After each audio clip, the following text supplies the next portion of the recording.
नेड्याचा अनुभव घेतल्यानंतर आम्ही निघालो आमच्या सर्वात महत्त्वाच्या टप्प्याकडे, राजगडाच्या हृदयाकडे आणि स्वराज्याच्या इतिहासातील एक खास ठिकाणाकडे, म्हणजेच बालेकिल्ला सर करण्यासाठी. ही चढाई जितकी सुंदर तितकीच सावध राहण्यासारखी आहे, कारण याच मार्गावर मोठमोठे मधमाशांचे पोले पाहायला मिळतात. बालेकिल्ल्याची चढाई सुरू झाली.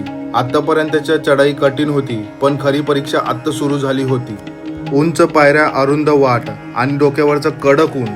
प्रत्येक पावलावर दम लागत होता, पण समोर होता राजगडाचा हृदय, बालेकिल्ला. लवकर पाऊल टाकलं आणि येऊन पोहोचलो बालेकिल्ल्यावर आणि सुरू केली टेंट उभारण्याची तयारी. आणि आपला टेंट पण सेटअप झाला इकडे चांगल्या प्रकारे बघू शकता.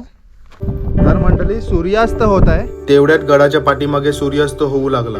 संपूर्ण घाटी सुवर्ण रंगाने न्हावून निघाली होती आणि त्या सुवर्ण प्रकाशात समोर दिसणारं तोरणाचं रूप मनाला आणखी शांत करत होतं. त्या क्षणी न मोबाईलची आठवण, न शहराची धावपळ, फक्त सह्याद्री, सूर्यास्त आणि राजगड.